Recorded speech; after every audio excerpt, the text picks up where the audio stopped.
E aí, galera linda, bem-vindo ao podcast de Marco Mercado. Na nossa segunda temporada, hoje o tema vai ser bastante profundo e eu espero que seja com bastante informação pra gente.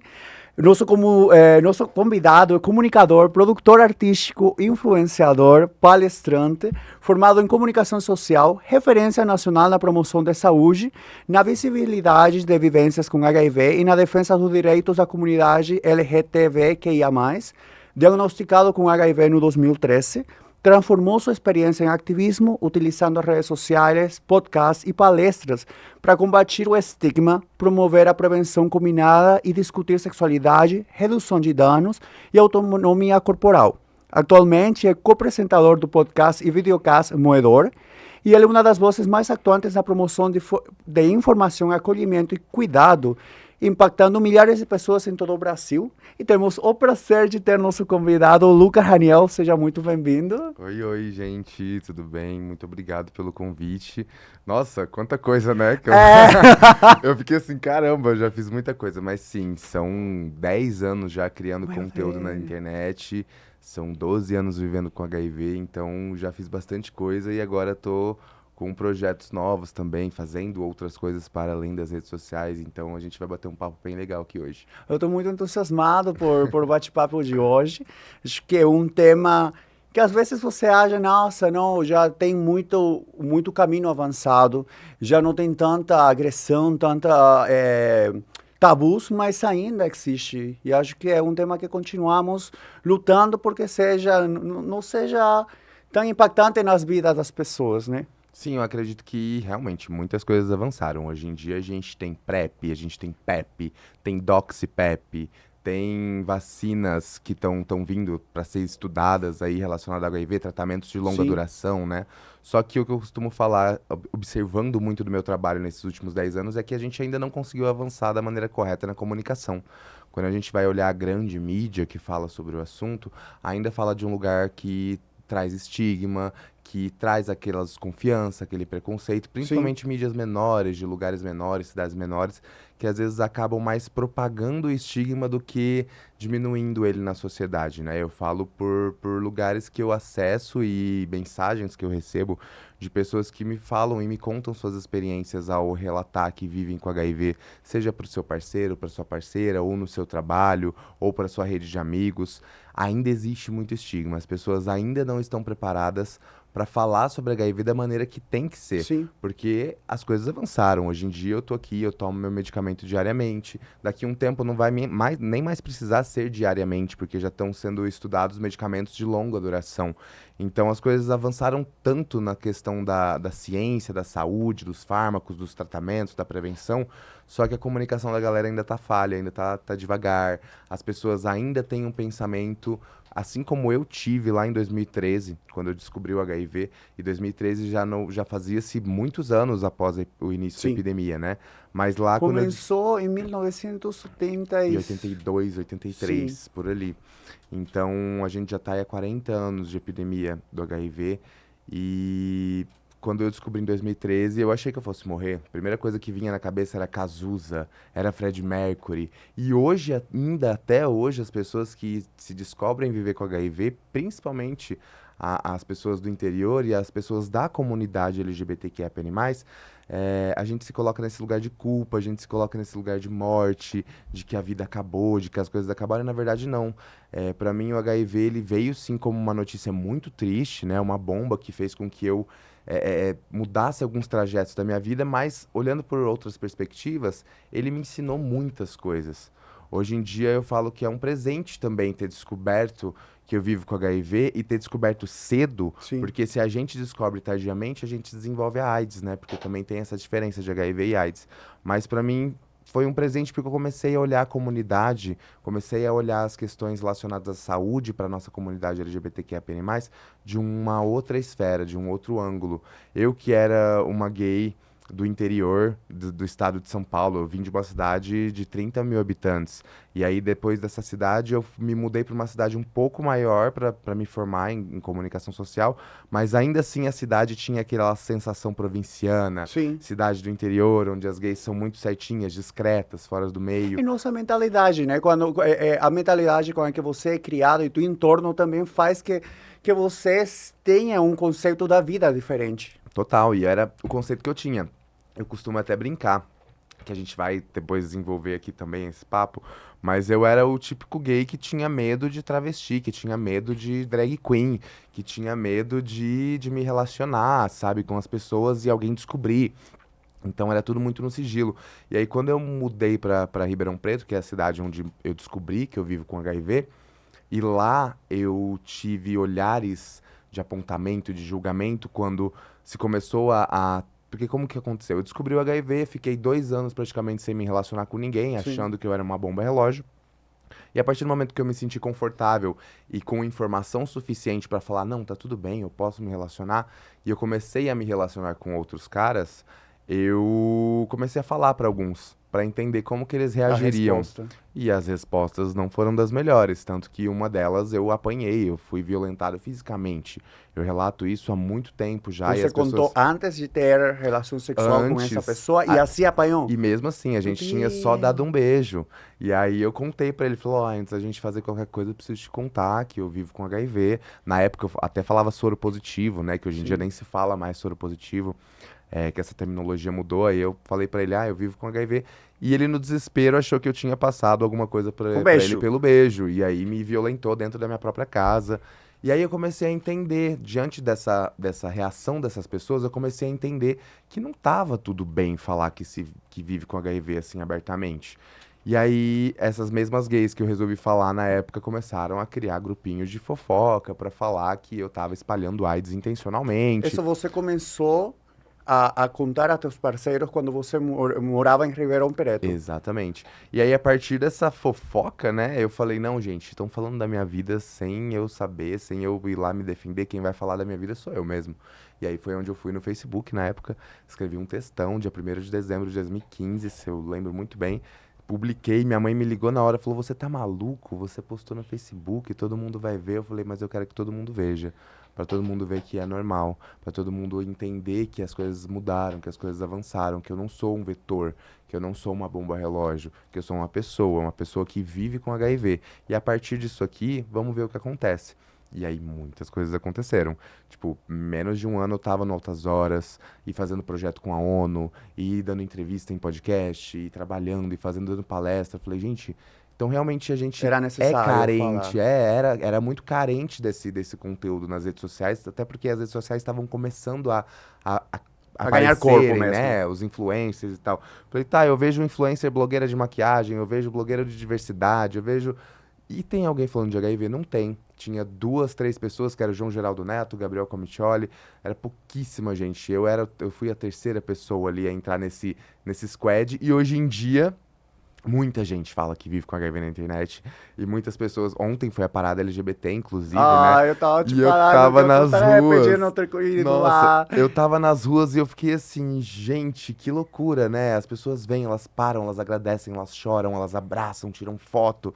E eu falo, realmente, então valeu a pena eu expor toda a minha vida. É óbvio que várias portas se fecharam, Sim. mas também outras se abriram. Até em questão de trabalhos. Muitas portas se fecharam, mas muitas outras se abriram, porque eu comecei a entender que eu sou capaz de fazer muitas outras coisas, né? Eu saí daquele lugar comum que eu vivia, que eu trabalhei em shopping por 8 anos, e aí eu comecei a me desdobrar para outros lugares. Hoje em dia eu sou produtor artístico, eu faço palestra, eu trabalho com comunicação nas redes sociais, então eu descobri outras versões do Lucas a partir disso também. Bom, a primeira pergunta era justamente falar um pouco de tua vida, de onde que você veio, mas já acho que a gente já fez essa introdução. Você é muito comunicador, muito comunicativo, extrovertido, pelo que eu vejo. Sempre foi assim ou foi algo que você foi criando de aos poucos? Porque você estudou justamente algo que te ajuda a comunicar-se, né? Sim, sim. Então, quando eu me fui até a universidade querer me formar em comunicação social, a ideia era trabalhar em agência, uma coisa atendimento ao público, porque eu já vinha do shopping, né? Eu já entendi que eu era muito bom vendedor, que eu era muito bom líder de vendas, que eu era muito bom subgerente. Então fui entendendo os lugares, só que nas redes sociais é outra história, né? É uma coisa que você expõe a sua vida ali e o público assiste, as pessoas te reconhecem nas ruas. Então eu fui desenvolvendo a minha comunicação. Hoje em dia eu sei que dentro da área que eu costumo falar eu sou muito bom, eu me dou muito bem com isso, mas foi uma coisa que foi se desenvolvendo mesmo. Eu não era assim, com 13, 14 anos, 16, eu era super retraído, era aquela gay que ficava em casa, na barra da saia da mãe, na cozinha, não tinha muitos amigos. É. A maioria eram amigas, eu já não entendia muito da minha sexualidade ali. Mas após a chegada da universidade, e a vida adulta e trabalhos, e aí a internet também, foi se desenvolvendo. E aí a gente começa a trabalhar mais com isso, as coisas começam a ficar mais refinadas, né? Vai meio que fluindo, assim, vai no automático hoje em dia. No 2013 foi quando você teve o diagnóstico. Exato. Como foi o processo? Você contou um pouco, mas como foi esse processo de aceitar o diagnóstico até você chegar a comentar com tua família como foi a reação deles? Olha, foi de primeira, assim. Eu lembro até hoje que eu me infectei no começo do ano de 2013. Eu lembro com quem, sei com quem foi. Então foi Também pouco tempo mesmo. foi um pouco tempo. Tanto que a pessoa que me infectou, a gente já conversou sobre isso recentemente, inclusive. E a gente falou, nossa, queria te pedir desculpa e tal, mas tá tudo bem com essa pessoa, porque ela também não sabia da infecção Sim. dela. Mas foi mais ou menos assim, eu cheguei pra minha mãe algumas semanas antes, depois de alguns meses emagrecendo muito, sentindo meu corpo mudando. Tipo, eu me infectei em janeiro, fevereiro de 2013 e fui fazer o teste em setembro, outubro de 2013. E aí, antes de fazer o teste, eu falei, mãe, fui no médico pra ver o que tá acontecendo com o meu corpo. E ele pediu o exame disso e de HIV.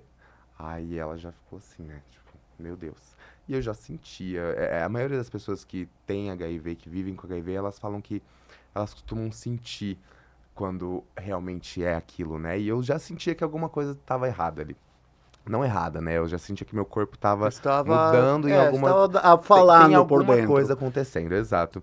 E aí eu fui fazer o exame, e no dia do exame, de pegar o resultado do exame, eu liguei, cheguei no consultório, foi uma história bizarra. Cheguei no Você foi consultório, sozinho? fui sozinho.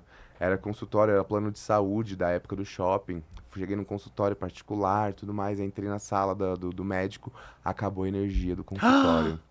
Bem no exato Quando ele ia momento ler do meu diagnóstico. Acabou, apagou o Gente, computador você dele. ficou mais tempo Eu fiquei no suspense. tenso, eu achei que, nossa, eu falei, gente, é isso, né, morri. E aí foi meio estranho, porque era um médico que não estava muito preparado, ele era coloproctologista, ele não era infectologista. Ele não estava preparado também para dar essa notícia, ele conseguiu abrir o exame pelo celular dele, que na época não eram os melhores celulares, né, em 2013 ainda. Demorou um pouquinho, teve todo aquele suspense, parecia um filme, durou uma eternidade. Aí ele pegou e falou, eu consegui ver alguns exames aqui, mas o que eu tava mais preocupado, eu consegui abrir é o de HIV, deu reagente, vou te direcionar... Direto? Direto, assim, ó. Tá, deu Na reagente, lata. vou te direcionar pro médico, aí você vai pro médico e aí assim, tá.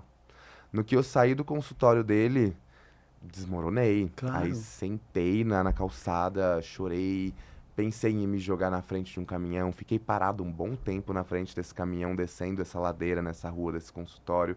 Aí o celular tocou e apareceu na tela que minha mãe tava me ligando. E aí eu desmoronei de novo. Sentei na calçada e atendi, aí ela já atendeu chorando, eu já tava chorando, foi uma loucura. E aí eu falo muito isso, né? Que ela fez o que não deveria fazer, mas eu entendo o lugar de mãe de preocupação e de pedir ajuda para outras pessoas. Contou. Mas ela contou pra minha irmã, contou pra minha avó, contou pro meu pai que morava na cidade que eu tava também. E aí todo mundo muito preocupado, todo mundo me ligando. Ah, foi um dia muito caótico, assim. Eu falo que hoje eu consigo falar tranquilamente dele, mas foi um dia muito marcante pra minha vida. Mas depois disso, conforme eu fui aprendendo e eu fui entendendo sobre o HIV e sobre o meu HIV, porque eu acho que é muito individual, né? Eu não posso falar por todas as pessoas que vivem com HIV. Eu posso falar pelo meu HIV, pela minha infecção. e pelos dados que eu tenho acesso, mas uma bicha preta da periferia vive uma outra relação com o HIV dela. Uma mulher trans, travesti, que às vezes trabalha em uma empresa, ou então às vezes trabalha nas ruas, tem uma outra relação com o As HIV dela. circunstâncias são muito variáveis, as respostas da família são muito variáveis. Você nasceu que ano? Eu nasci em 1992. Então, você é 2 anos mais novo do que eu. Não sei se agora é diferente, mas quando nossos pais, a gente falava, mãe, pai, eu sou gay, eles já relacionavam de que você iria morrer de HIV. Sim, Então, tanto... ir lá e contar isso para teus pais é como, gente, viu? Então, a Exato. culpa que deveu ser ir lá e falar, deve ser difícil. E a resposta também deve. Sim, e aí depois, né, de um certo tempo, lembrando dessa minha história em ser gay, eu lembro que com 18 anos, quando eu fiquei pela primeira vez com um menino, eu cheguei e contei pra minha mãe, falei, eu sou bissexual. Todo mundo começamos assim. Sou bissexual. Não, eu já falei porque direto pra minha mãe, sou bicha mesmo. já beijava muitas meninas na escola ali, já tava nessa coisa de querer pegar meninas pra poder me provar, né? E falei, sou bissexual. E aí minha mãe, eu lembro muito bem disso, eu já falei disso em entrevista também, minha mãe falou, eu te aceito assim, tá tudo bem, só não quero que você seja aquela bicha escandalosa, tipo Vera Verão, ou então que faça alguma coisa, use roupa de mulher, ou que tenha doença. E aí tudo se vincula, né? Aí depois de 2 anos eu venho com o diagnóstico. E aí eu começo a entender essa fala da minha mãe, que não foi uma fala maldosa, foi uma fala Foi preocupação mesmo. sem informação, sem conhecimento sobre aquele assunto. Porque a maioria das pessoas tem esse vínculo, né? Você fala que você é gay ou da comunidade LGBT, automaticamente já te colocam na caixinha do HIV. E isso a nossa comunidade passa muito, e tudo isso é culpa da mídia, isso Sim. tudo foi construído midiaticamente falando. E aí quando eu comecei a entender essa fala da minha mãe e querer trazer para os meus diálogos e palestras, tanto que eu falo essa história abertamente, ela mesma já me pediu desculpa por isso, aí eu falo, mãe, tá tudo bem, eu só uso você como exemplo porque existem muitas Sim. mães que pensam assim também. Não, que também a gente tem que pensar que nossas mães, a tua deve ter uma idade similar à minha. A minha ela tem 57, 58 Sim, anos. sim, isso. Então, elas viveram, quando começou a pandemia a estar aí, seguramente perderam amigos, sei lá. Exato. Minha mãe nasceu em 1967. Sim. Então, mais ou menos, deve ter uns 19, 20 e tantos anos, Tem, elas matemática têm a zero, mesma né? idade, exato. Mas então elas, seguro, ficaram muito impactadas. Minha mãe foi muito parecida à resposta tua, que da tua mãe, só que diretamente eu falei que eu era bicha mesmo. Eu me mandou para psicóloga, me falou, estou orgulhoso, te amo, mas vai para psicóloga. Sim. E não sei se você alguma vez fez o teste Rochel das manchas, que você Não. tem, elas te mostram, a psicóloga te mostra nas manchas, você tem que interpretar o que você vê. Então, eu sempre fui meio afrontoso, te falei, sou ariano. Sim. E me mostrou uma mancha, e eu falei assim, a psicóloga, são 2 travestis com peruca maravilhosa e saltos vermelhos. Aí foi curioso, falei, mas o que falou a psicóloga pra você que você é gay mesmo? Não tenho o que falar. E eu acho que realmente falar de saúde mental para a comunidade LGBTQIA+, é muito importante e, ao meu ver, isso tinha que ser uma política pública da nossa sociedade, né? As pessoas LGBTs, elas tinham que ter isso inseridos na sua rotina a partir do momento que vocês se entendem como pessoas LGBTs, porque realmente a gente carrega todo esse fardo, né, da promiscuidade, do Sim. errado, do que é pecado, do que é sujo, do que é doente. Então isso tudo tá muito vinculado com a nossa comunidade e esse vínculo perdura até hoje, tanto que a gente tá tendo que falar na parada LGBT desse ano, por exemplo, sobre longevidade, sobre envelhecer, porque não se tinha perspectiva de envelhecer, porque a AIDS chegou para destruir os gays, para destruir a comunidade. E aí essa ideia se replica até hoje. Às vezes, se você vai falar com uma senhorinha do interior e fala que tem HIV, é capaz ela jogar o copo fora que você bebeu água, sabe? Então, realmente, ainda falta muito na comunicação dentro dessa pauta, e é o que eu faço hoje em dia, e também falo de tantas outras coisas, como redução de danos, como o autocuidado, né? Essa questão de você não se preocupar só com HIV. Ah, mas eu tomo PrEP. Ah, mas eu tomo PEP. Ah, mas eu tomo Doxy-PEP. Óbvio, legal, tem todas essas ferramentas fármaco-medicamentosas Sim. para funcionar né? A gente tá tudo... Mas apenas pelo HIV. Mas apenas pro HIV. E as outras ISTs a gente tem vacina, a gente tem outros tratamentos, mas é sempre bom olhar a prevenção de uma maneira mais macro. Pensar que existem ferramentas diversas para se prevenir, tanto que a gente chama de prevenção combinada para o HIV e para as ISTs, que vai desde a testagem é a principal ferramenta de prevenção e é a última que as pessoas pensam em usar. Então as pessoas pensam, eu me preveni, usei camisinha. Aí você pergunta, e quando foi a última vez que você se testou para HIV ou para qualquer outra IST? Sei lá, uns 5 anos, quando eu doei sangue, há 4 anos atrás. E aí você fala para essa pessoa, você se relaciona com um monte de gente, com ou sem camisinha, mas nunca se testa?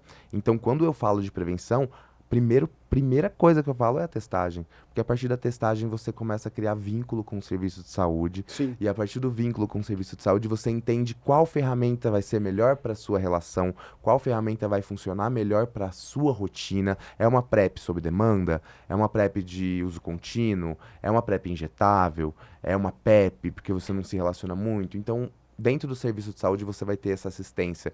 E eu falo desse lugar de São Paulo. Eu sei que nem todo serviço de saúde é igual, principalmente nos interiores, que são totalmente diferentes das capitais, mas é sempre bom a gente reforçar isso, que a gente tem esse direito. Se a gente é maltratado, se a gente é visto com estigma, com preconceito dentro do serviço de saúde, a gente tem todo o direito de buscar uma ouvidoria e lutar pelos nossos direitos. De ser bem atendido, de ser acolhido, Sim. de ter um tratamento digno, de poder falar sobre as suas questões e não só chegar lá e pegar um remédio e voltar para casa. Eu e meu médico, o Dr. Álvaro Costa, a gente bate papo assim, no dia a dia, dentro do consultório, sobre tudo, desde com quem eu tô transando, como eu tô transando, se eu estou usando alguma substância transando, se eu não estou usando, porque isso faz parte do cuidado também, sabe? A gente entender que o cuidado é muito amplo para se colocar a responsabilidade só na camisinha, que é o que a maioria das pessoas fazem, né? Só coloca a responsabilidade em um único método. E na maioria das vezes elas jogam a responsabilidade no outro.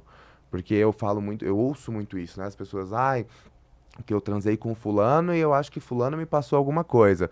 Falo, você tava dormindo, você foi abusado, qual Você foi? é igual de responsável que a outra pessoa. 50 por 50. Relações são assim, se tiver 10 pessoas na sala transando numa suruba, as 10 pessoas têm responsabilidade pelas suas escolhas. Exato. Saca? Não adianta você querer jogar a responsabilidade no outro e depois querer culpar o outro pela sua infecção. Isso acontece muito e eu sempre critico as pessoas que fazem isso, porque isso é muito chato, não é legal, sabe? Porque às vezes você coloca uma pessoa que vive com HIV, ou então que acabou de descobrir o HIV, num lugar de culpado, e não é sobre culpa. Eu acho que nada é sobre culpa nesse mundo. Tudo tem se construir no diálogo, na base da prevenção, mas na culpa, tanto que é uma palavra que eu quase nem uso, assim, para falar dentro de prevenção. Culpa eu deixo sempre de lado. Quando você accede na PrEP, não sei se é mesmo em todos os lugares do Brasil, você também faz teste de outras doenças. Você não consegue, hoje em dia no Brasil, você não consegue ter acesso só à PrEP. Eu vou lá pegar a PrEP. Não, Você se tem você que pega a fazer PrEP, sífilis, você faz o tem que teste do fazer- sífilis, faz o teste de hepatite, vê como é que tá a bilirrubina, vê se o fígado atingiu, vê como é que tá o estômago, vê como é que tá isso, tem assistência psicológica, tem cola protolítica, tem toda uma assistência por detrás da PrEP. Não é só pegar a PrEP. Por isso que a partir do momento que a gente divulga tanto a PrEP, principalmente para a comunidade mais vulnerável, que são homens gays e travestis pretos de periferia, que é a população que ainda infelizmente morre em decorrência da AIDS, a gente precisa falar disso mais frequentemente, porque a PrEP não é só um medicamento que previne o HIV. A PrEP é um conjunto de serviços e ferramentas e pessoas dentro da saúde que fazem com que essa população seja assistida dentro da saúde. Porque senão vira só um medicamento. Tem países que você vai lá e compra e toma por conta própria, Sim. né?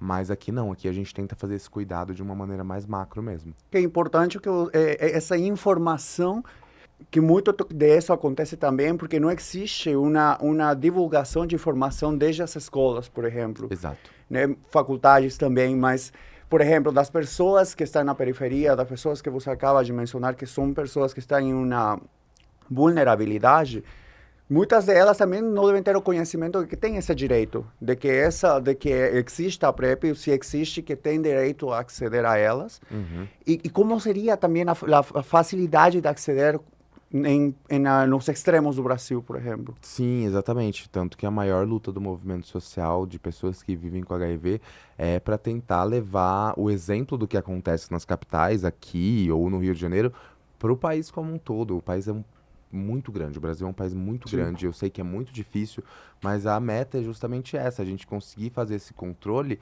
desde a cidadezinha do interior lá do Amazonas. Sabe, que é muito difícil de se chegar a essa tecnologia, que é muito difícil de se ter essa continuidade no tratamento até, por exemplo. Tem pessoas que vão para outra cidade para buscar o tratamento do HIV porque tem vergonha de ir na própria cidade e alguém descobrir que ela vive com HIV porque a prima ou a amiga ou alguém trabalha no serviço de saúde. A gente precisa entender que a gente precisa perder esse medo e que se caso alguma coisa aconteça, eu volto a repetir, existe ouvidoria, existe lei, existe direitos. A gente tem o direito do nosso sigilo. Pessoas que vivem com HIV têm direito ao sigilo no Brasil. Se esse sigilo for quebrado, existem caminhos que podem ser tomados através da justiça para que essas pessoas sejam criminalizadas por isso. A sorofobia é um crime também. Sorofobia, para quem não sabe, é o preconceito diante as pessoas que vivem com HIV, seja no trabalho, na sua rede de amigos ou até família. Então é importante as pessoas terem acesso a essas informações para que a gente esteja munido de ferramentas que estejam ao nosso favor, não contra a gente, porque a gente já vive num sistema que pensa em exterminar determinado grupo, A né? sorofobia é criminalizada? Criminalizada no Brasil, exatamente. Sorofobia é crime e tanto digitalmente, tá? A gente vê um movimento muito grotesco, né, acontecendo com as redes sociais ultimamente, de ser uma terra sem lei, onde você acha que você pode falar o que Apelando à quiser e liberdade de expressão, né? apelando à liberdade de expressão. E, na verdade, tá rolando um movimento já para a gente tentar regulamentar isso, para que não vire uma terra sem lei. Porque senão eu recebo diversos xingamentos, diversas ameaças, as pessoas me chamam de aidético ainda nas redes sociais. E é isso que a gente tem que entender também, que existe uma lei que a gente pode ali dar um print e procurar um advogado na Defensoria Pública, ou então alguma ONG que faça esse intermédio e entrar na justiça. Tem pessoas que foram demitidas porque os chefes ou os funcionários descobriram que a pessoa vive com HIV. Recentemente tem o Jair, que viralizou, que ele está fazendo marmitas para vender no aplicativo de comida, porque ele foi demitido do restaurante que ele trabalhava, porque descobriram que ele vive com HIV. Então, a gente, em 2025, a gente ainda vê muito preconceito acontecendo com as pessoas que vivem com HIV. Porque vai para esse lugar, né, do errado, do promíscuo, do sujo. Tanto que a maioria das pessoas, meus amigos mesmo, pessoas próximas, já falaram várias vezes para mim: ai, fui fazer o teste do HIV, tô limpo. Aí eu olho pra pessoa e eu falo assim: eu tô sujo? Tipo, eu tô aqui, ó, eu tô tranquilo, tomei meu banho, tomei perfuminho, tô limpinho também. Por que se você tá limpo e eu não tô? Só porque eu vivo com HIV? E aí a pessoa se coloca nesse lugar de, putz, é verdade, né? Nada a ver falar isso, pede desculpa. Então eu acho que a comunicação, o diálogo e a maneira que a gente fala sobre o assunto precisa mudar muito ainda. Muito. E o principal trabalho que eu faço hoje em dia é esse. Seja nas redes sociais ou seja numa mesa de bar.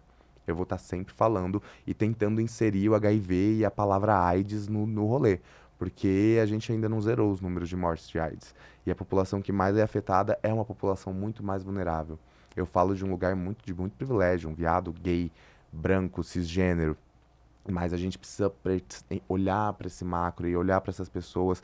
Tem pessoas que vivem com HIV, como por exemplo o podcast do Preto Positivo, que são dois homens gays pretos que falam sobre as suas vivências com HIV. Tem o Alberto Pereira Júnior, que também é um homem preto que fala sobre sua vivência com HIV. Micaela Cireno, que é uma mulher cisgênera preta que nasceu com HIV. Então a gente precisa também olhar desse lugar mais amplo para que as pessoas vejam que não tá tão de boa assim, tá de boa para mim, que tô ali falando da minha vivência, do meu HIV, como eu falei aqui agora há pouco, mas quando a gente vai olhar para o macro, para as pessoas como um todo, ainda não existem vários Lucas Raniel que fala assim abertamente, que vive bem, que conseguiu encontrar caminhos para se trabalhar com esse assunto, por exemplo. Então não é todo mundo que lida bem com esse assunto, tanto que muita gente ainda vive no sigilo. Eu chuto, assim, dos 100 e poucos mil seguidores que eu tenho no Instagram, por exemplo, eu chuto que pelo menos uns 50 mil vivem com HIV. E desses 50 mil, muitos deles, a maioria, se não no sigilo, sabe? E eles têm todo o direito ao sigilo deles. Só que eu acho que a gente tem que sair desse lugar de se sentir culpado nesse sigilo. Eu quero ter meu sigilo porque eu quero ter meu sigilo. Eu não quero ter meu sigilo porque eu tenho medo de alguém descobrir, porque eu tenho medo de ser demitido, porque eu tenho medo de perder meu namorado, porque eu tenho medo de perder minha crush, sabe? A gente tem que sair desse lugar da culpa e se empoderar da nossa vivência, do nosso HIV e da nossa história com esse HIV, saca? Teve algum acontecimento que fez você virar a chave e falar, eu vou publicar nas redes sociais, vou falar abertamente do HIV, ou foi por resposta ao que você está testando de contar a teus parceiros, sei lá? Foi um mix disso tudo, né? Foi o soco que eu levei, foi a Foi fofoca. depois. Foi o soco que eu levei, a fofoca que inventaram. Eu tive um momento de vínculo com. Eu tomei ayahuasca uma vez na vida. E foi nessa vez que eu tive uma experiência muito pontual de entender o que eu tava tentando cobrir como um defeito. Eu vi o HIV como um defeito. Eu achava que o HIV ia me impedir de tudo, de viajar, de me relacionar, de trabalhar. E aí, uma amiga minha, muito dessas que vai, faz e vive a natureza Espiritualizada. espiritualizada, falou: amigo, vamos tomar ayahuasca.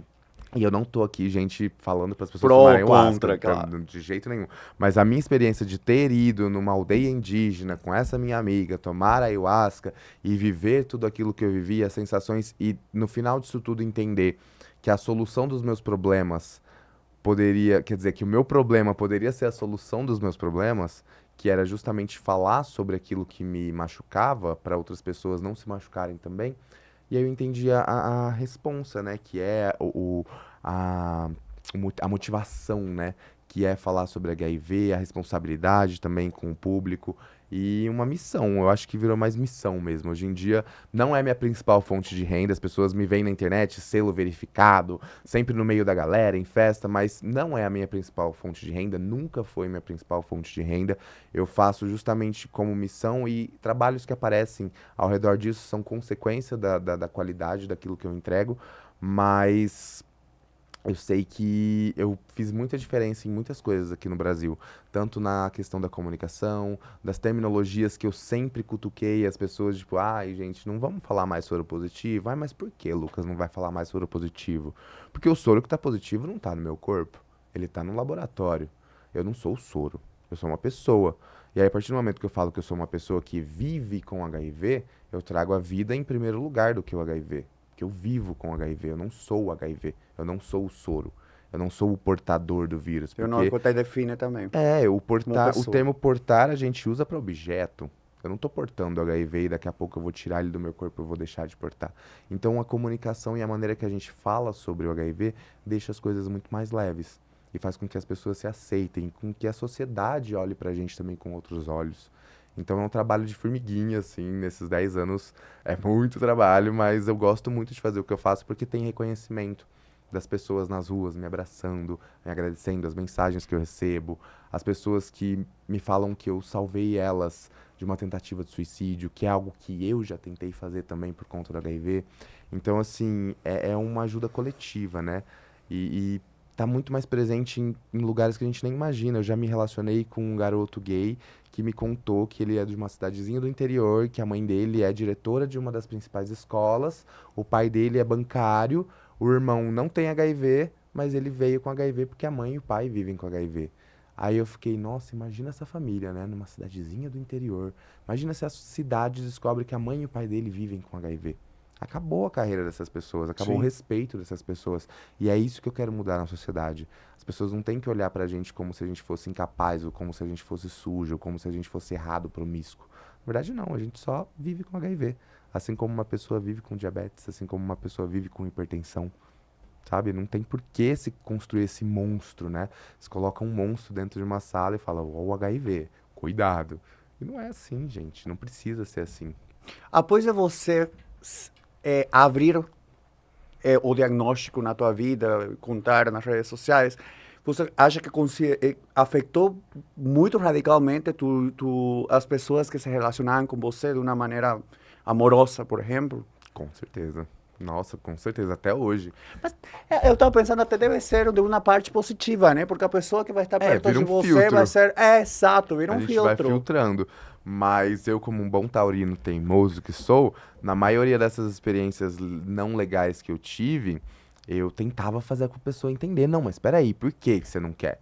Mas vamos lá, ó, tá vendo esse estudo aqui? Ó, isso aqui. Você estava tentando Eu instruir. tentando instruir ali pra, tipo, também pra não perder o boy que eu tava interessado.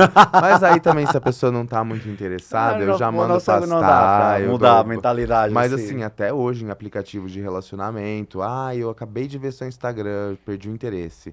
Ou então um bloco direto. Porque eu deixo tudo lá, positivo, indetectável, meu Instagram, nananã. Se a pessoa vê, tem gente que vê e fala, nossa, que legal, bacana seu trabalho. Só que aí, às vezes, a conversa muda, vai para um lugar mais de amizade. Eu sinto todas essas nuances acontecendo, tanto nas redes sociais quanto nos aplicativos de relacionamento. E isso afeta muitas pessoas, principalmente nós, homens gays, né? Porque se constrói muito esse imaginário de promiscuidade. Ah, você tem HIV, porque você é promíscuo. Tem gente que se relacionou na primeira vez e já se infectou Sim. com HIV. E aí você vai colocar essa pessoa no mesmo lugar que, sei lá, qualquer outra pessoa que se relaciona 20 vezes na semana? Não pode ser assim. A gente tem que pensar também que existem recortes de heterossexuais que vivem com HIV, que também é um outro tipo de comunicação, é um outro lugar para se falar do assunto. Tudo é muito amplo, né? Não dá para colocar todo mundo numa caixinha e falar é todo mundo igual. Por isso que eu falo muito do meu HIV, do meu lugar de vivência. Você acha que existe algum tipo de responsabilidade da pessoa contar para outro parceiro que vive com HIV sendo indetectável, por exemplo? Essa é uma pergunta muito pontual e muito polêmica, porque muita gente fala que não, que tá comigo tem que falar, é obrigado a falar. E na verdade não é assim. Se a pessoa não se sente confortável em não falar, ela não precisa falar pro parceiro ou pra parceira que vive com HIV. Assim como eu conheço casais que estão juntos há muitos anos e que cada um tem a sua individualidade, e a pessoa vive com HIV há 5 anos e não falou pra sua parceira ainda. Porque é um homem bissexual, essa história que eu tô citando aqui, é um Sim. homem bissexual que namora há muito tempo uma garota e que nunca falou pra ela. Ela vê ele tomando os remédios dele, tá tudo bem, respeita e tá tudo certo. Ambos fazem seus testes individualmente e ele sempre deixou isso claro, que não queria, tipo, fazer teste em conjunto. Não sei se ela sabe, se desconfia ou não, mas isso é uma escolha que a pessoa faz. É óbvio que dentro de uma relação, ela precisa ser construída através do Ter diálogo, da confiança. confiança, e seria muito legal se todas as pessoas falassem, né? Mas aí vem aquele medo. Esse medo que eu já passei, que eu passo. Hoje em dia não mais, E se porque todo vai se abre uma acabar Instagram, por todo mundo conta vê. disso, É, né? que tudo vai acabar por conta disso, que o respeito vai acabar, que você vai ser morto, que você vai ser violentado. Porque tem isso, principalmente às vezes com mulher, né? Eu vejo muita história de mulher que descobre o HIV ou que vive com HIV, principalmente em comunidades, periferias, que essa mulher é colocada num lugar de suja, de errado, e aí ela não consegue se relacionar com ninguém, ela é vista como a Geni da música, sabe? Taca pedra na Geni, joga. E a Geni, a história da Geni nada mais é que a história de uma travesti. E aí a gente começa a entender as nuances que o HIV causou na sociedade, a ponto de fazer com que o nosso afeto, com que o acolhimento com os nossos corpos seja deixado de lado. E aí, a partir do momento que eu venho e trago um pouco de clareza para esse assunto, as pessoas falam, pô, eu posso levar isso um pouco mais leve, sabe? Eu recebo muita mensagem das pessoas, ai, você fez com que eu olhasse para o HIV de um outro jeito, hoje eu me aceito muito mais, hoje eu entendo que é meu medicamento, que eu não preciso contar para ninguém, que eu conto quando eu quiser. Então, assim, é um momento, é um movimento muito que foi acontecendo devagarzinho e ainda tem muita coisa para fazer. Às vezes eu dei uma parada na criação de conteúdo nos últimos tempos para poder focar em coisas que realmente monetizem, né, a minha vida, que eu consiga seguir minha vida como uma pessoa que trabalha e faz suas coisas, mas eu acho que o meu trabalho nunca vai parar. Eu acho que ele vai ser sempre contínuo, eu vou estar sempre falando sobre esse assunto, seja nas redes sociais, ou seja presencialmente, em palestra, na mesa do bar, em balada, em qualquer lugar, até em suruba, eu já dei até nesses Ó, espaços, menino, tá eu se já dei cuidando. palestra, eu já parei, tipo assim, as pessoas, ai, e comecei a falar, na hora que eu vi, eu falei, gente, a gente tá aqui no meio do rolê e eu tô falando disso, sabe? Virou terapia. Vira e tá tudo bem, eu Porque é não ligo. conflito, né? Porque pensando no que a gente tinha falado, que a outra pessoa é totalmente responsável de se cuidar, não existiria uma responsabilidade de você comentar para o outro parceiro. Agora, concordo com você que se você tem um relacionamento prolongado, a comunicação é tudo, legal, né? Pra não ter essa coisa ai, me escondeu ou não confiou em mim. Eu acho que a confiança você também tem que sentir, né, ali. Ah, mas como eu vou contar? Tem tantas maneiras. Você pode colocar um filme que não seja um filme triste, sei lá, algum filme que, sei lá, que não traga essa história triste do HIV, mas um filme que retrate alguém. Ou então falar de alguém que fala disso na internet com o seu parceiro, com a sua parceira, para entender o quanto que essa pessoa está preparada para receber essa informação. Já ir preparando o terreno é um lugar mais confortável para se falar. E também quando for falar, não chegar falando chorando já, né? Porque a maioria faz isso. Ai, preciso contar uma coisa. E já vai chorando, e já vai fazendo todo aquele drama. Eu falo, gente, mas por que esse drama todo? Calma lá, não precisa ser assim. Chega e fala, eu vivo com HIV, tô indetectável, você já se testou? Vamos testar junto? Tô com Exato, você, talvez vamos lá. vamos juntos, um Sabe? médico, É. ir lá, um psicólogo, talvez, para que ajude a mediar, porque uma coisa é que o teu parceiro te fale. Eu, Marco, acreditaria mais que um profissional me falasse todas as minhas dúvidas, que talvez a outra pessoa que pode ter uma informação talvez um pouco errônea, né? Sim, às vezes até o próprio preconceito consigo mesmo, Sim. e aí já cria aquela coisa, né? É por isso que eu falo, gente, você quer contar que vive com HIV, saiba como falar. Porque se você já chega chorando, se colocando no lugar de culpa, de errado, vai dar ruim. A pessoa já vai se assustar com essa informação. Tem que saber como fala. Aí algo que minha mãe me falou no começo, quando eu tinha comentado que eu sou homem gay cis, primeira coisa que minha mãe me falou, não te autodiscrimine, a autodiscriminação é o pior. Então, você tem que se aceitar Sim. para você não dar essa margem da outra pessoa te atacar, né? Te ver com fraqueza. Então, é muito bom o que você fala. Se informar o maior possível, ter teu tempo, em certa maneira, lastimosamente, acho que é um tempo de duelo, né? Porque você se sente responsável do que aconteceu.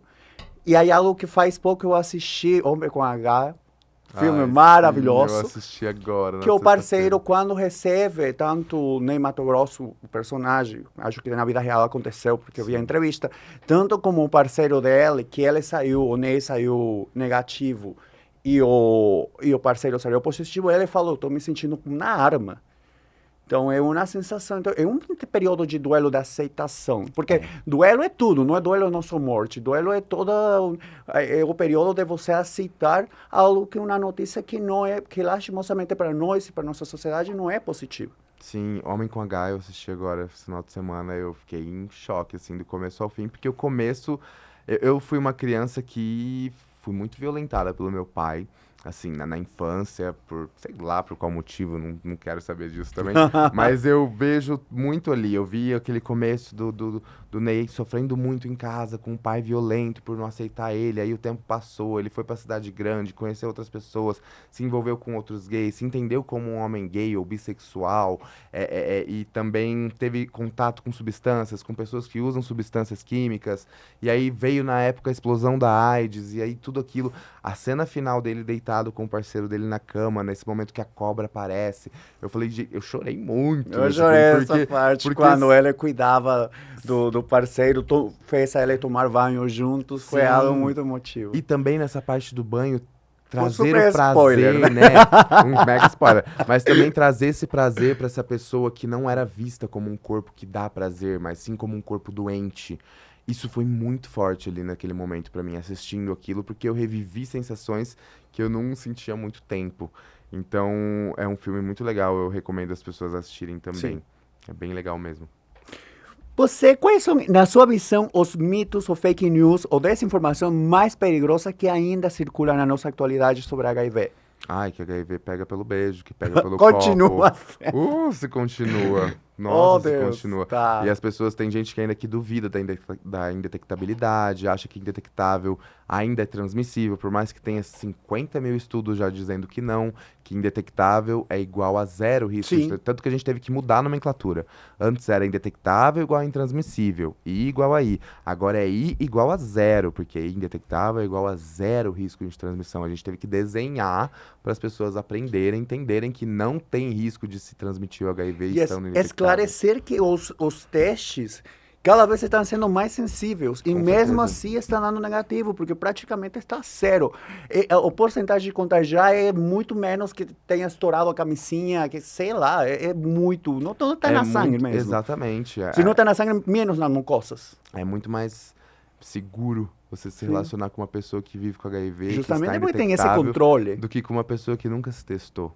Exato. E aí é um papo que as pessoas ainda não entenderam, que se você tá transando, se você se relaciona, você tem que ter diálogo sobre prevenção. Ou se não tem diálogo, você tem que se colocar num lugar de se cuidar, de ir até o serviço de saúde, de se testar.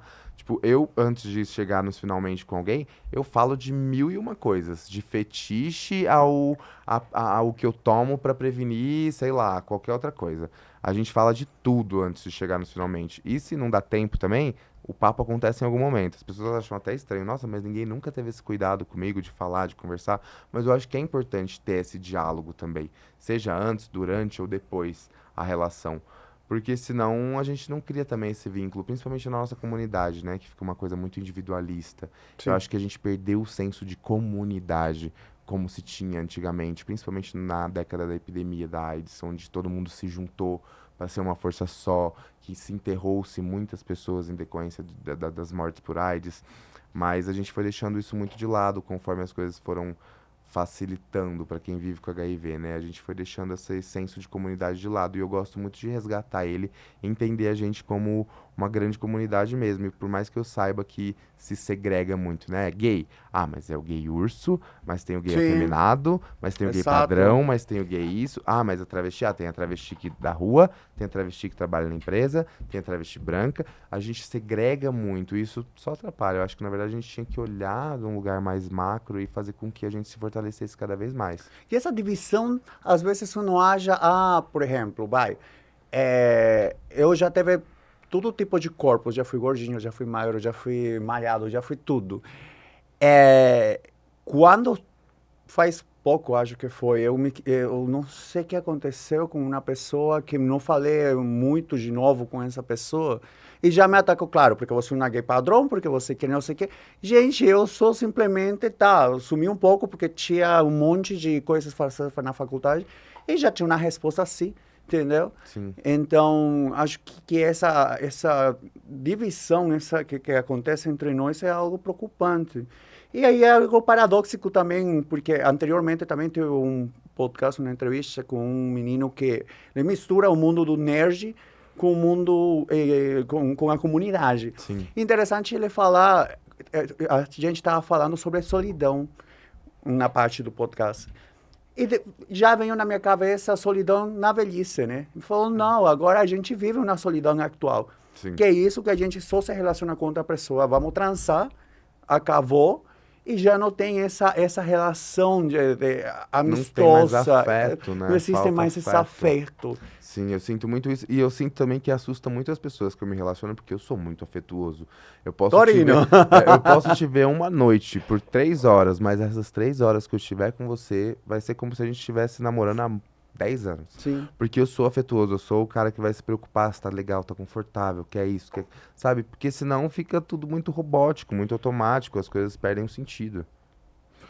Você sempre reforça que viver com HIV não impede ninguém de amar, desejar, ter prazer e viver relações plenas. Mas ainda é muito tabu, medo e rejeição. Por que você acha que isso ainda persiste tanto nas relações? Pela falta de comunicação. Eu acho que tudo que eu falo envolve a comunicação. Eu acho que pela falta de comunicação do assunto, seja nas redes sociais, seja na grande mídia, no intervalo da novela das 8, sabe? A gente tinha que inserir a comunicação nesses lugares para mostrar que tudo mudou, sabe? Que as coisas mudaram, para fazer com que as pessoas se sintam realmente confortáveis de falar sobre as suas vivências com HIV e também de receber afeto. Porque quando a gente descobre que a gente vive com HIV, a maioria das pessoas se coloca no lugar de não um corpo que não merece afeto, um corpo que não tem perspectiva, um corpo que vai ser sozinho, entendeu? Então, a gente também se fortalecer como comunidade de pessoas que vivem com HIV para entender que sim, a gente é digno de afeto, a gente é digno de amor, de carinho, de relações, de sexo, de prazer. Somos todos dignos disso, mas infelizmente a comunicação dentro do HIV ainda coloca a gente num lugar de solidão, principalmente a comunidade LGBT como um todo, né? Agora que a gente vê casais se casando, adotando filhos, ou então produzindo filhos in vitro, como a Ludmilla e a Bruna, sabe? Então, assim, entender que as coisas estão mudando e mostrar isso também para a população, Sim. não viver nesse sigilo, porque o sigilo às vezes mais atrapalha do que ajuda, né? Eu acho que que a gente está aqui, que a gente vive, que a gente resiste, que a gente existe, é muito importante para que as gerações futuras entendam isso como uma maior naturalidade, saca? Entrando na parte de comunicação e informação, de uma maneira rapidinha, me fala o que é PrEP, o que é PEP. Você acabou de falar uma terminologia que eu não conheço, seja... A Doxypep. Exato. A PrEP é a profilaxia pré-exposição para o HIV, que é um medicamento que você toma ou sob demanda, de acordo com a sua necessidade, ou diariamente, e ela faz com que o HIV não se instale no organismo. A PEP é a profilaxia pós-exposição para o HIV, que ela é de uso emergencial. Então, se a camisinha estourou... Como um dia se como uma você- pastilha do dia depois. Sim, se a camisinha estourou, se você passou por alguma situação de abuso, ou então você não se lembra da relação que você teve, seja por uso de substâncias ou álcool, você pode buscar em até 72 horas a PEP, que é esse medicamento que você toma por 28 dias e ele previne com que o vírus do HIV se instale no seu organismo. E agora a gente tem a DoxyPEP, que ainda não está implementada no serviço de saúde, mas as pessoas, os médicos já estão encaminhando as pessoas que têm necessidade desse uso para ter esse cuidado a mais. Que a DoxyPEP nada mais é do que um medicamento a partir da doxiciclina que serve para sífilis, clamídia e gonorreia. Não é 100% para essas infecções, mas ela tem uma barreira e uma porcentagem legal para prevenir essas infecções. E aí agora também a gente tem o cabotegravir, que está aí já O injetável. acontecendo em outros países, que é o injetável de 6 em 6 meses. Então as coisas avançaram muito na relação de ciência. Assim, a ciência, a farmacologia mudou muito em relação ao HIV. E a gente precisa falar disso, né? Porque as pessoas têm um conhecimento sobre isso. O que é ser indetectável? Para as pessoas que não Indetectável. sabem. Vamos lá, indetectável é quando você descobre que vive com HIV depois de Sim. um certo tempo de tratamento. Algumas pessoas 1 mês, algumas pessoas 6 meses, algumas pessoas 1 ano, tudo depende do organismo, porque cada indivíduo é único. Mas estar indetectável é uma quantidade muito baixa de vírus por ml de sangue no seu organismo, que faz com que você não transmita o HIV. Então, uma pessoa que vive com HIV e está indetectável não transmite o vírus do HIV para outra pessoa. A pessoa pode engravidar também, tanto que o Brasil ganhou um novo marco agora como um país que já não tem mais transmissões verticais significativas, né, a ponto de entrar num mapa de atenção global. Então, hoje em dia, a pessoa que vive com HIV pode ter filho, a pessoa pode se relacionar sem preservativo, pode constituir família, pode ser feliz, pode sentir prazer, sabe? Então, é importante falar sobre a indetectabilidade justamente para a gente reduzir o estigma diante a esses corpos que vivem com HIV.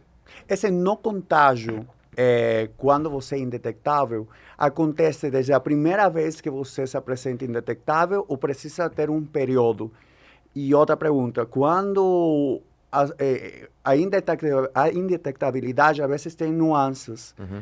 Quando se deu detectável por um período curto em um exame, e nesse período você contagia?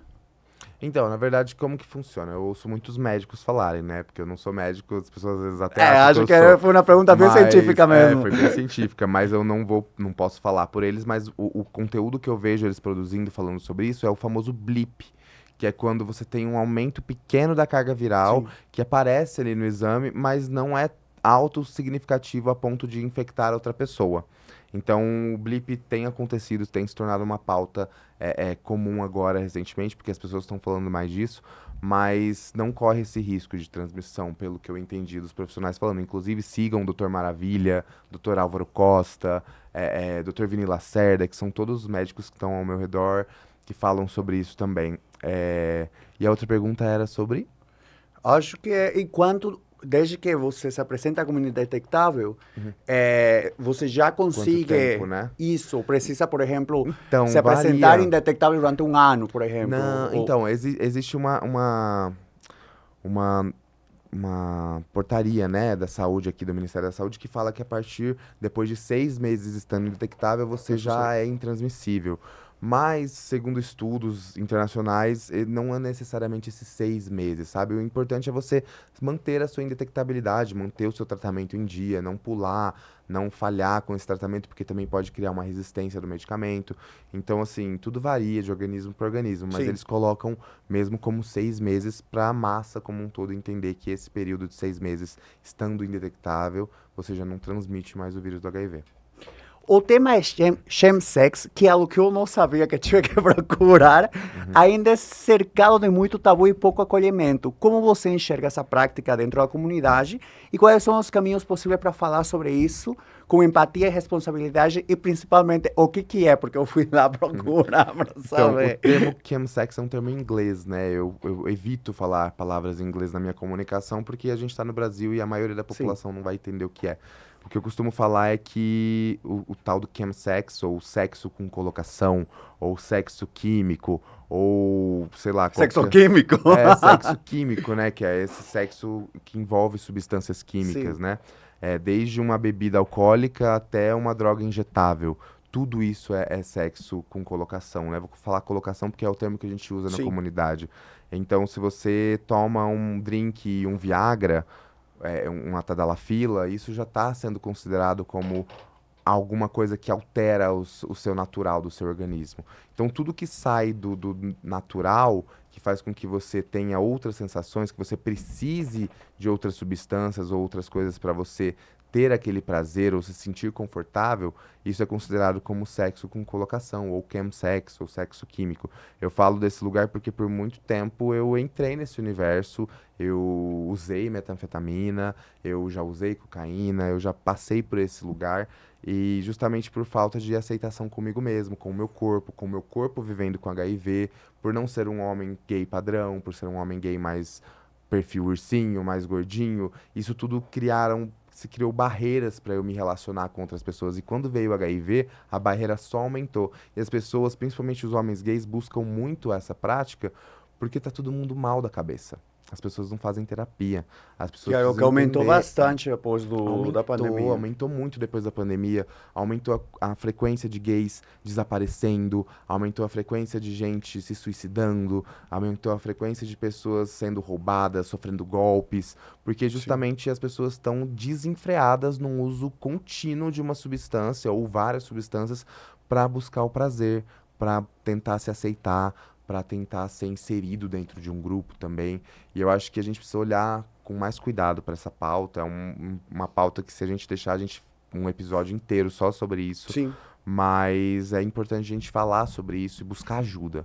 Principalmente, se você está passando por isso, se você tem alguma coisa que você vive ou viveu dentro desse universo, peça ajuda, busque ajuda psicológica dos seus amigos, porque a maioria das pessoas se isolam, né? Começam a se isolar, começam a viver somente as relações digitais de aplicativos de relacionamento, e isso vai levando a pessoa cada vez mais pro buraco profundo, e quanto mais tempo leva, mais difícil é para sair disso. Então, quanto mais cedo você falar sobre isso com seus amigos, famílias ou até mesmo médicos, profissionais da saúde ali que você confie, melhor vai ser para você poder fazer essa redução de danos. E acontece mais um outro divisor de águas, o divisor de pessoas. Porque no aplicativo se nota muito os perfis que só aceitam você ter relação sexual se você usa algum entorpecente, ou diretamente você não pode. De maneira pessoal, um tempo, eu sempre não gostei de me sentir que eu segrego alguém. E já aconteceu de ter falado, vou aceitar alguém que usa, e tudo bem. Mas acontece de que vira, durante a relação sexual, a pessoa tem que parar para ir lá se drogar. Sim, sim. Não tem mais sentido, entendeu? Porque são vibes diferentes, são objetivos diferentes, e realmente um pouco triste, porque você diretamente tem que virar essa pessoa que divide, entendeu? Virar essa pessoa que não vai aceitar isso na tua casa. E é algo que a mim me entristece de uma maneira pessoal. Sim, é uma coisa que eu costumo falar, né? A gente não consegue salvar todo mundo, nem ajudar todo mundo. Então, realmente, a gente tem que se priorizar nesse lugar primeiro. Então, se você é uma pessoa que não gosta de ter esse tipo de relação, beleza, só não ter. Agora, se você é uma pessoa que só tem esse tipo de relação, só consegue se relacionar Sim. assim, você precisa ter uma atenção um pouco maior. Porque se você só consegue ter prazer, se você só consegue se relacionar com outras pessoas a partir de uma substância, bora fazer uma terapia, bora falar sobre isso, porque alguma coisa tem aí.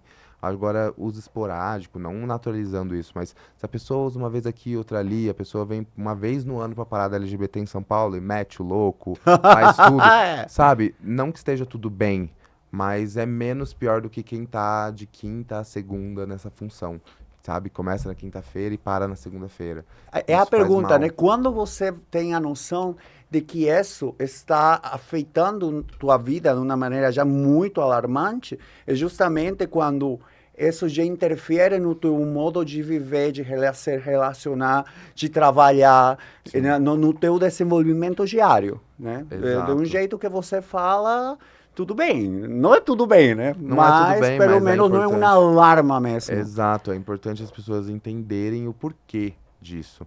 Por que que eu comecei? Por que que eu usei a primeira vez? O que que eu estava buscando? Qual a sensação? Eu sinto a mesma sensação da primeira vez?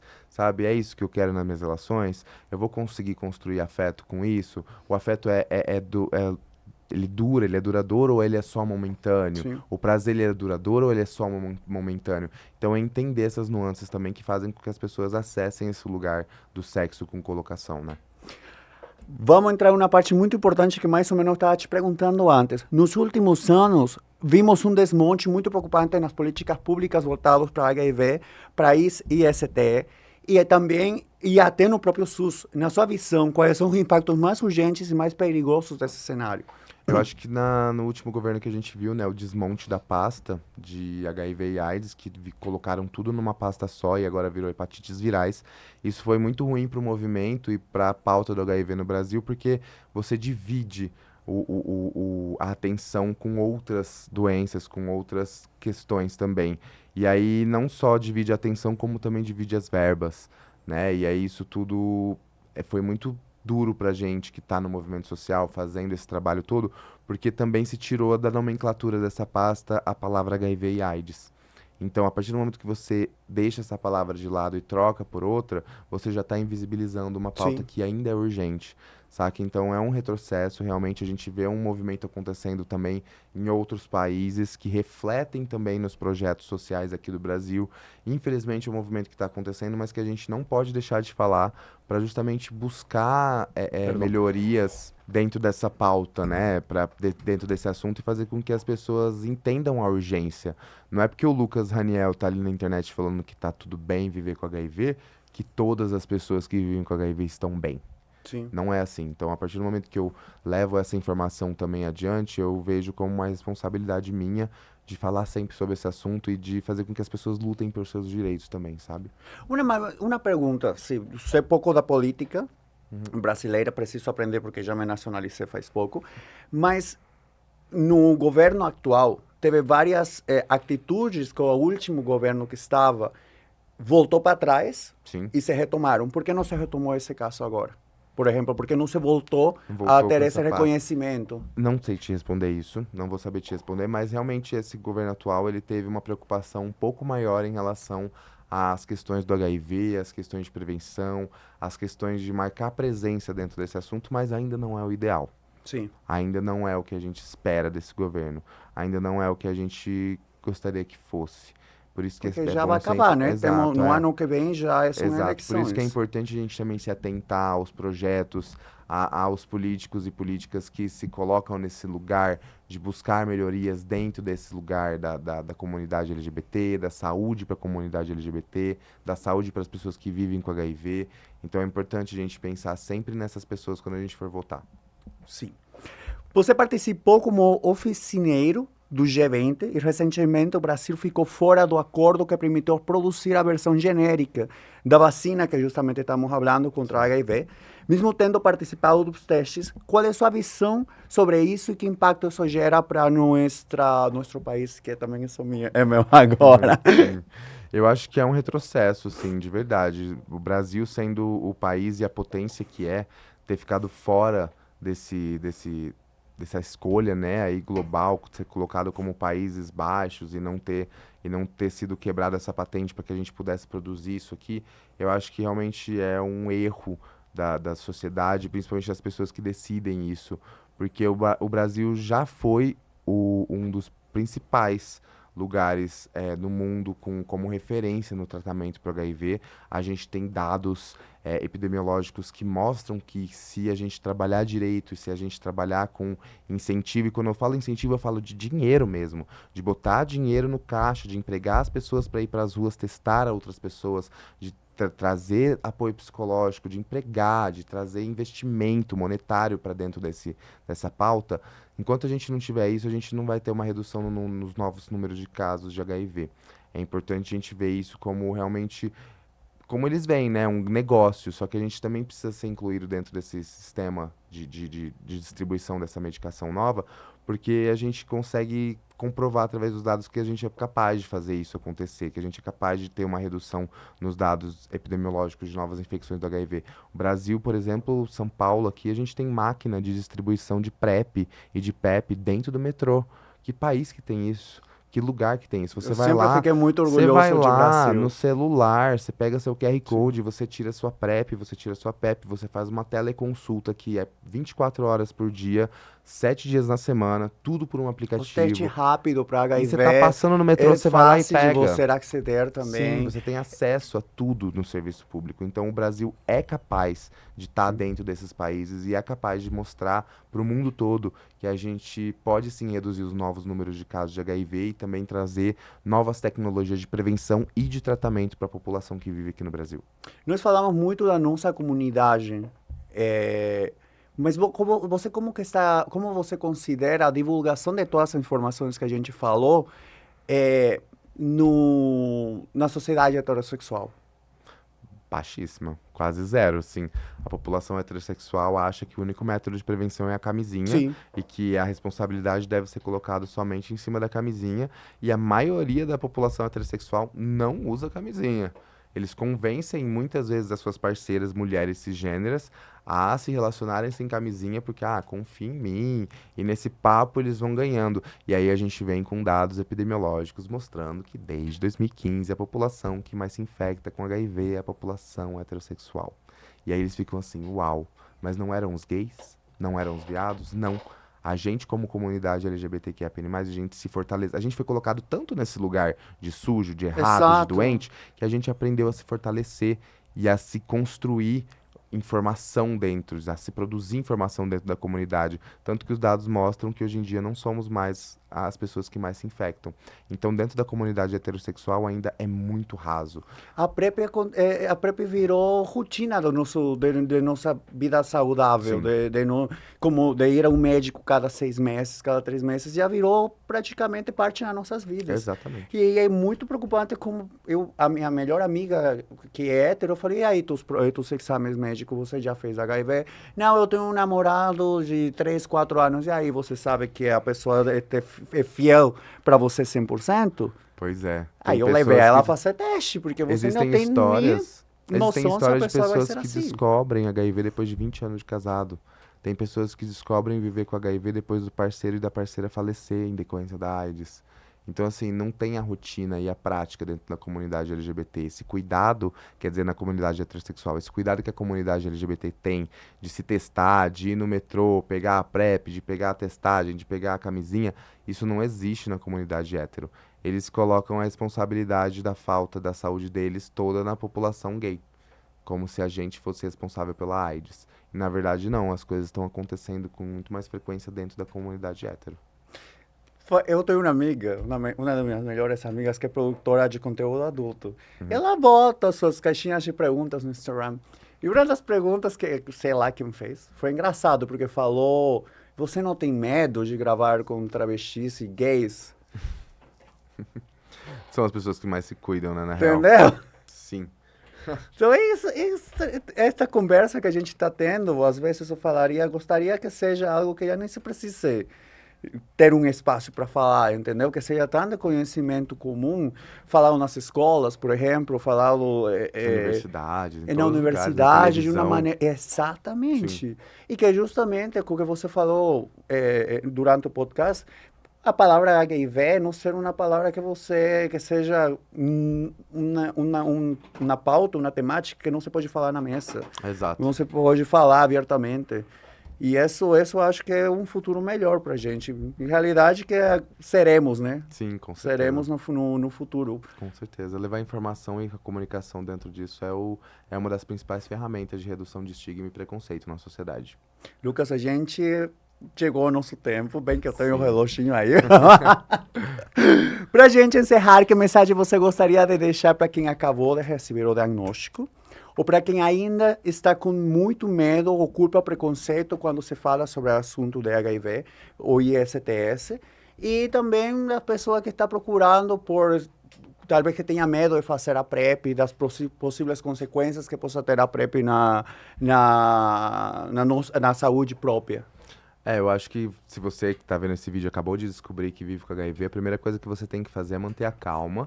Eu sei que você vai sentir todas as sensações que eu já senti, que as pessoas sentem relacionadas à culpa, à dor, à morte, mas isso vai passar. Não deixa essa sensação tomar conta da sua rotina e da sua vida, porque isso vai passar. A gente tem tratamento eficaz, a gente pode viver bem com HIV. E as pessoas que querem buscar informação é procurar nas redes sociais, o meu perfil, Lucas Raniel, _, Dr. Maravilha, Dr. Álvaro Costa, Dr. Drauzio Varela. Tem muita gente que fala informação relevante sobre HIV, até o próprio site do governo traz informações atualizadas sobre isso. Não é mais um bicho de 7 cabeças, a gente não está mais na década de 80. Infelizmente, a gente ainda não tem trabalhos audiovisuais com grande proporção no Brasil que mostrem a realidade das pessoas que vivem com HIV e vivem bem com HIV, mas a gente está vivendo bem. Infelizmente, tem pessoas que ainda não têm essa possibilidade de se viver bem, mas a gente vai chegar lá, em conjunto a gente chega lá, e levar informação é sempre muito importante. Então aproveitem e compartilhem esse conteúdo também para o máximo de pessoas que vocês puderem, e me sigam lá no Instagram também. Lucas, eu te agradeço. Esta vez não vou esquecer de te dar um presente. Que tudo. Como sempre, tem que ter leque. Eu É do amo. podcast para você guardar com carinho. Olha só, que lindo. Tudo. Muito Te agradeço muito por estar aqui comigo, por trazer tua que história agradeço. e tanta informação. Foi um bate-papo maravilhoso. Obrigado, viu? Obrigado eu. Muito obrigado pelo convite. Então, galera, não esqueça de curtir, comentar e compartilhar nossos conteúdos e ativar o sininho para receber as próximas notificações. Um forte beijo.